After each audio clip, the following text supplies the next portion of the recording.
ইউনিভার্সিটিতে আমরা সার্টেন লেভেলের একটা কোয়ালিটি বেঞ্চমার্কিং তৈরি করতে পারি। বাট ইন জেনারেল আমাদের কিছু ভিশন রয়েছে, যেটা মাননীয় প্রধানমন্ত্রী ওনার বিভিন্ন বক্তব্যে বলেছেন এবং আমাদের নির্বাচনী যে ম্যানিফেস্টো আছে সেখানেও বলা হয়েছে।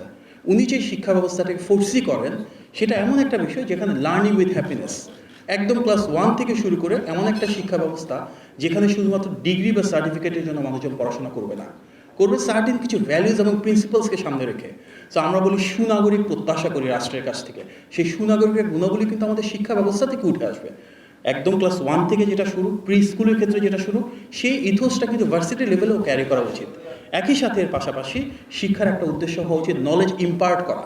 অবশ্যই উচ্চশিক্ষাতে সব যে অ্যাপ্লাইড হবে তা না, বেসিক সায়েন্স, ফান্ডামেন্টাল রিসার্চ সবই কিন্তু আমাদের উচ্চশিক্ষার একটা অংশ। তবে বাংলাদেশের মতন দেশে যেখানে ডেমোগ্রাফিক ডিভিডেন্টের অনেক বড় একটা অপরচুনিটি রয়েছে, বিকজ আমাদের একটা outstanding number of young population রয়েছে, আমাদের অবশ্যই উচ্চশিক্ষার ক্ষেত্রে এর সাথে এমপ্লয়াবিলিটির একটা সরাসরি সংযোগ থাকা উচিত। আমরা সেই শিক্ষা ব্যবস্থা গড়ে তুলতে চাই যেখানে আমাদের এডুকেশন সিস্টেম থাকবে, সেখানে দক্ষতা এবং যোগ্যতা গড়ে তোলা হবে। কর্মক্ষেত্রে যেন চাকুরি হিসেবে একজন মানুষ ভালো করতে পারে, একইভাবে উদ্যোক্তা হিসেবে গড়ে ওঠেন। সো এডুকেশনের ভেতরে সেই ইকোসিস্টেম আমাদের তৈরি করতে হবে যেখানে একজন মানুষকে আমরা ট্রেন আপ করতে পারি as next generation of either employees অথবা entrepreneurs, but at the same time তাদের মাঝে সেই এথিক্স এবং মোরাল ভ্যালুসগুলো আমাদেরকে ইন্টিগ্রেট করে দিতে হবে। আমাদের একটা বড় উদ্দেশ্য একটা ইন্ডাস্ট্রি একাডেমি কোলাবোরেশন তৈরি করা, যেটা দীর্ঘদিন ধরে মিসিং লিঙ্ক রয়েছে। ঢাকাতে অনেক প্রাইভেট ইউনিভার্সিটি আছে, নিয়ার বাই এডুকেশন ইনস্টিটিউট রয়েছে, অন্যান্য পাবলিক সেক্টরে বেশ কিছু পাবলিক রিসার্চ ইনস্টিটিউট রয়েছে, পাবলিক অফিস রয়েছে, এবং ইন মেনি কেসেস হওয়া উচিত না, বাট পাশেই দেখা যায় ইন্ডাস্ট্রি আছে, ফ্যাক্টরি আছে, বাট কোথাও কোনো লিঙ্কেজ নাই।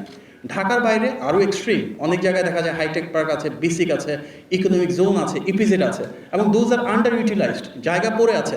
তার থেকে হয়তো দেখা যায় 1 কিলোমিটারের ভেতরে ভালো প্রাইভেট ইউনিভার্সিটি আছে, এগেইন কোথাও কোনো লিঙ্কেজ নাই। পৃথিবীর সব জায়গায় আমরা দেখি একটা একাডেমিক ইনস্টিটিউশনের সাথে লোকাল ইন্ডাস্ট্রি একটা সিনার্জিস তৈরি করা হয়।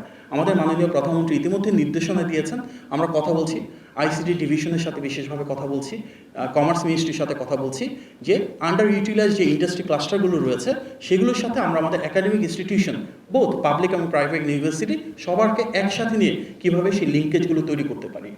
আমরা পাবলিক প্রাইভেট পার্টনারশিপের কথা বলি, সেগুলো কিন্তু ইউনিভার্সিটির ক্ষেত্রেও প্রযোজ্য হতে পারে, রিসার্চের ক্ষেত্রে হতে পারে, অ্যাপ্লাইডের ক্ষেত্রে হতে পারে। আমাদের বিদ্যমান অনেক সমস্যা রয়েছে, ট্রাফিক সমস্যা থেকে শুরু করে এগ্রিকালচার প্রোডাক্টিভিটি সমস্যা আছে, আমরা জিনোম কোডিংয়ের ব্যাপার থাকতে পারে।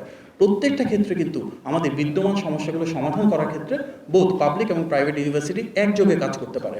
আমাদের ইন্ডাস্ট্রির সাথে একাডেমির যেমন কোলাবোরেশন নাই, ইউনিভার্সিটির সাথে ইউনিভার্সিটির কোলাবোরেশন নাই।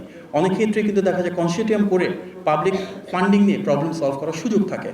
আজকে আমরা এখানে অনেকে আছি যারা বিশ্বের বিভিন্ন দেশে হয়তো উন্নত শিক্ষা বা উচ্চশিক্ষা করে দেশে ফেরত এসেছি। প্রাইভেট ইউনিভার্সিটিস একটা বড় প্ল্যাটফর্ম ব্রেইন ড্রেনটাকে ব্রেইন সার্কুলেশনে রূপান্তর করা। অনেকে আছে আমরা বাইরে পড়াশোনা করতে যাই, দেশে ফেরত আসার জন্য এনাফ অপরচুনিটি থাকে না। প্রাইভেট ইউনিভার্সিটির সেই ইনফ্রাস্ট্রাকচার আছে, বেশ কিছু state of the art universities আছে যেখানে হয়তো আমরা যদি প্রপার প্যাট্রোনাইজেশন করতে পারি অনেক মানুষ বিদেশ থেকে আসতে পারে। আমরা পাশের দেশের দিকে যদি তাকাই কিংবা সাউথ এশিয়া অন্যান্য দেশের দিকে তাকাই, অনেকেই কিন্তু সেই পলিসি ফ্রেমওয়ার্কটা তৈরি করেছেন যেখানে এক্সপ্যাট্রিয়েটদেরকে দেশে ইন্টিগ্রেট করতে পারছেন, not necessarily as full time faculty members. হতে পারে সামার স্কুলে একটা কোর্স নিতে ওনারা আসতে পারেন, হতে পারে স্টুডেন্ট এক্সচেঞ্জ প্রোগ্রামের মাধ্যমে, ফ্যাকাল্টি এক্সচেঞ্জ প্রোগ্রামের মাধ্যমে। আমরা যে এডুকেশন সিস্টেম ফোর্সি করি সেখানে আমাদের দেশের ভিতরে ডোমেস্টিক কোলাবোরেশন যেমন থাকবে, ইন্টারন্যাশনাল কোলাবোরেশন এবং কানেক্টিভিটিও বাড়াতে হবে, এবং সেই ক্ষেত্রে আমাদের ডায়াসপোরাস অনেক বড় ভূমিকা পালন করতে পারে। আই টু বিলিভ প্রাইভেট ইউনিভার্সিটিগুলোতে গ্র্যাজুয়ালি আমাদের পিএইচডি ইন্ট্রোডিউস করা উচিত, এবং সেই ক্ষেত্রে কিন্তু আমাদের যারা এক্সপ্যাট্রিয়েট রয়েছে, ডায়াসপোরাস রয়েছে, তাদেরকে আমরা ভালোভাবে কাজে লাগাতে পারি।